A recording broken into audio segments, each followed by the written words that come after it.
అందరికీ నమస్కారం. Thanks for ready to watch this video. ఈ వీడియోలో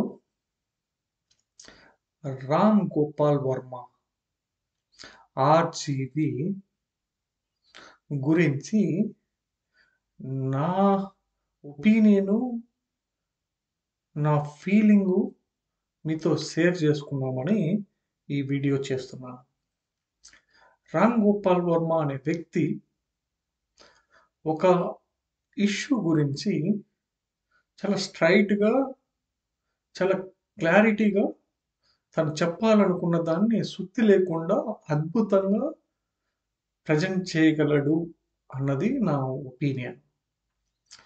ఏ విషయాన్నైనా తను చాలా అద్భుతంగా తనకు నచ్చే విధంగా, తనకు నచ్చినది మాత్రమే సొసైటీతో షేర్ చేసుకుంటాడు తను.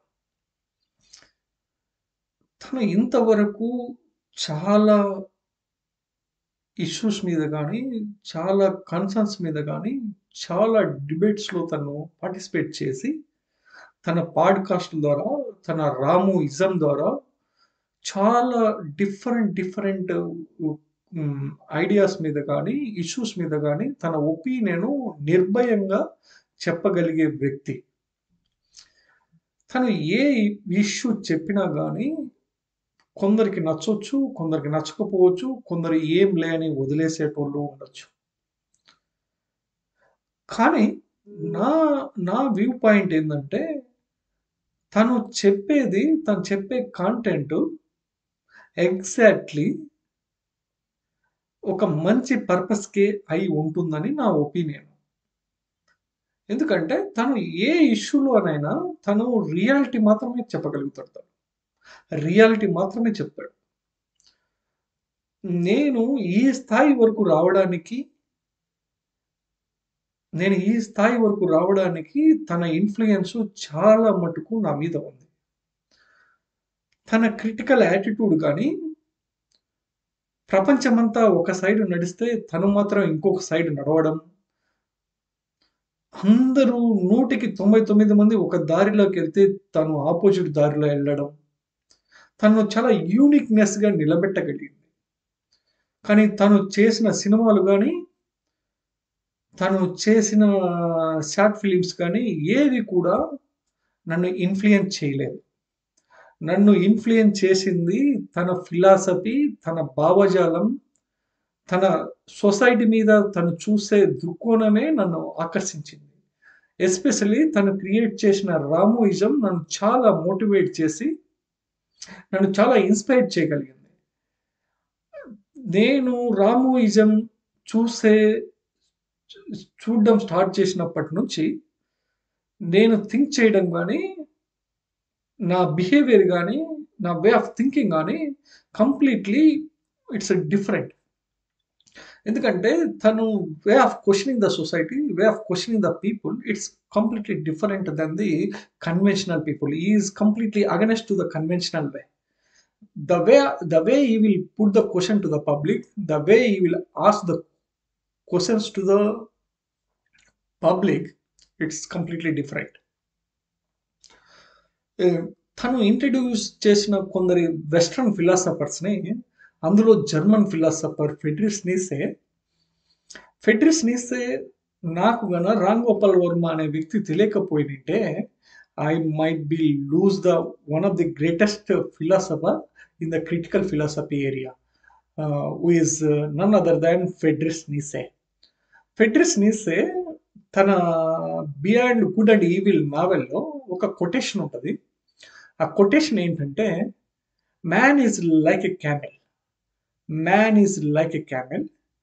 He himself kneel down and carry unnecessary burdens over his shoulder. After certain point of time in his career, he himself feel burden like anything, and after certain point of time in his career keeps on crying. That means తెలుగులో very క్లియర్‌గా Ram Gopal Varma translate చేసి తన 'నా ఇష్టం' బుక్‌లో చాలా అద్భుతంగా present చేయడం జరిగింది. మనిషి ఒంటెలాంటోడు. తనంతకు తాను మోకరిల్లి అనవసరమైన బరువుల్ని భుజానికెత్తుకొని కొద్దిపాటి సమయం తర్వాత జీవితం భారమైందని అత్యంత దారుణంగా ఏడుస్తూ ఉంటాడు.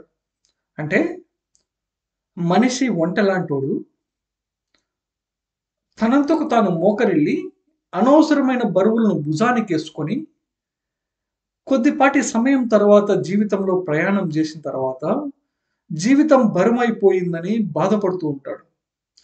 దీనికి నేను ఎలా సింక్ చేసుకోగలిగానంటే ఈ కొటేషన్‌ని at the time of 2012 or 2013 this book came to me. I started reading this 'beyond good and evil' novel written by the Friedrich Nietzsche. నాకెలా సింక్ అయిందంటే నాకున్న అలవాట్లు గాని 2011, 2012లో నాకున్న అలవాట్లు గాని నేను అనవసరంగా అలవాటు చేసుకున్నవి అని ఫీల్ అయ్యి కొన్ని అలవాట్లను వదిలేయడానికి కారణమైన ఈ కొటేషనే నన్ను ఈ స్థాయి వరకు తీసుకొచ్చిందని కూడా చెప్పాలి. మనిషికి కొన్ని అలవాట్లుంటాయి. కొన్ని బ్యాడ్ హ్యాబిట్స్ ఉండొచ్చు. బ్యాడ్ హ్యాబిట్స్ అనేది చెప్పలేను. కొన్ని అలవాట్ల వల్ల తను ఎదగలేకపోవచ్చు జీవితంలో. సపోజు నాలాగే ఆలోచిస్తే చాలా మందికి చాలా అలవాట్లుంటాయి. కొందరు ఫ్యాషన్‌తో స్మోకింగ్ చేయడం స్టార్ట్ చేసుంటారు. ఫ్యాషన్‌తో డ్రింక్ చేయడం స్టార్ట్ చేసుంటారు. అది కాలక్రమేణా అలవాటుగా మారిపోయి కొద్దిపాటి జర్నీ చేసిన తర్వాత అది తనను తినే స్థాయికొస్తది. అది తనను తినేసి లాస్ట్‌కి తనని బలి చేసేంత వరకు నిద్రపోదు. అట్లాంటి పరిస్థితుల మధ్య మనిషి జీవనం సాగిస్తా ఉంటాడు. ఈ కొటేషన్ నన్ని అత్యంత అత్యంత అద్భుతంగా నన్ను మోటివేట్ చేయగలిగింది ఈ కొటేషన్. ఈ కొటేషన్ నేను ఫరెవర్ గుర్తుపెట్టుకుంటాను. మనిషి ఒంటెలాంటోడు తనంతకు తాను మోకరిల్లి అనవసరమైన బరువులన్నీ భుజానికేసుకొని బతుకు భారమైందని ఏడుస్తూ ఉంటాడు. అంటే see how nicely he wrote this quotation by Friedrich Nietzsche. That's why I love his philosophy. I am just recommending to everyone, please try to read the philosophy of Friedrich Nietzsche. You can understand how to survive in this society as an individual or as a society member. Very nicely he has written the books on critical philosophy. I will just suggest a few books. Please try to read these books. Beyond Good and Evil by Friedrich Nietzsche. It's a very powerful book. It might be influenced a lot of people all over the world. Friedrich Nietzsche బతుకున్నంత వరకు ప్రపంచానికి Frederick నీసే ఒక మెంటలోడు లాగా, ఒక crack person లాగా చూసేది German సొసైటీలో కానీ వెస్టర్న్ సొసైటీలో.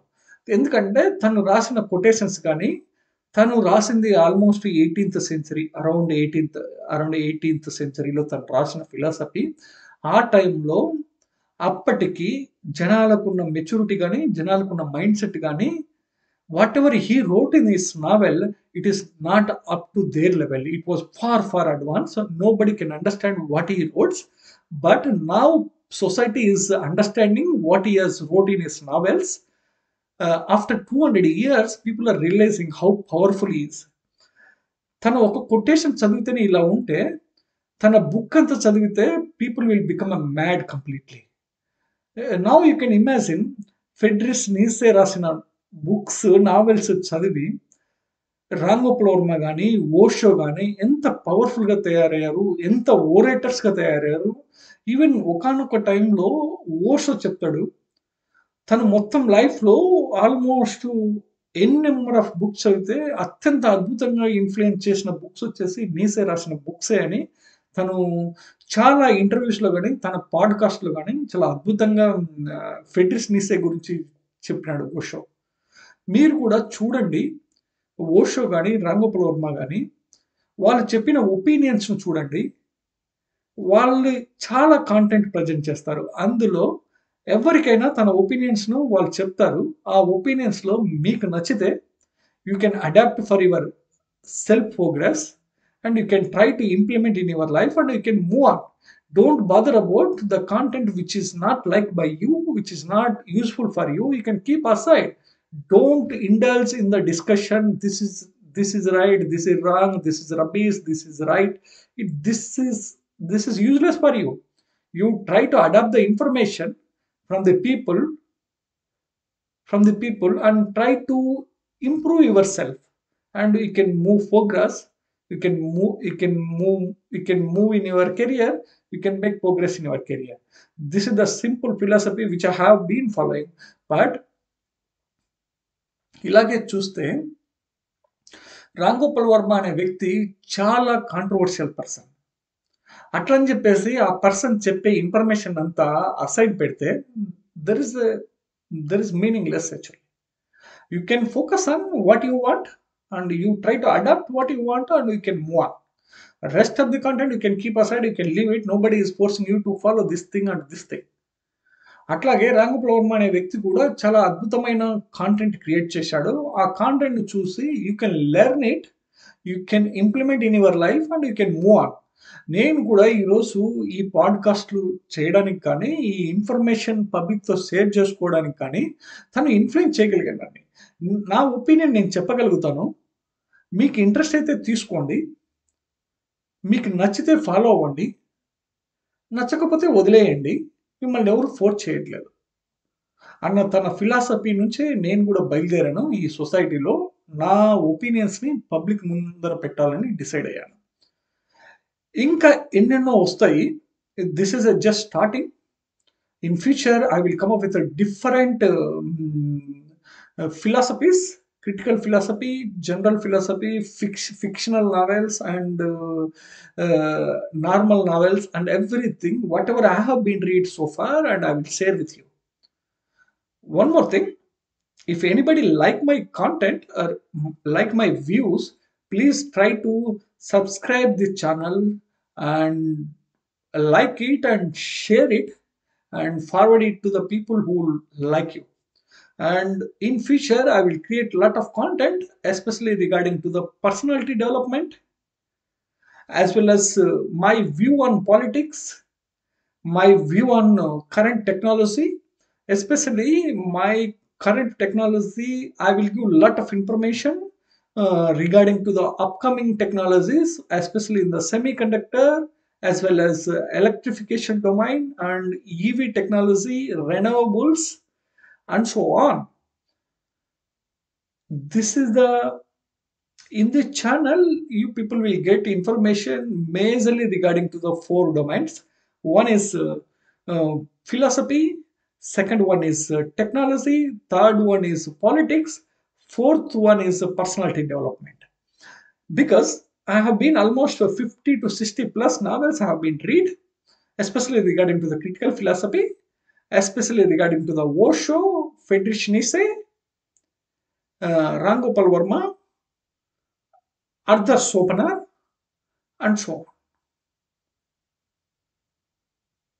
on. This is the content which I want to share with you. Please try to watch in upcoming videos as well.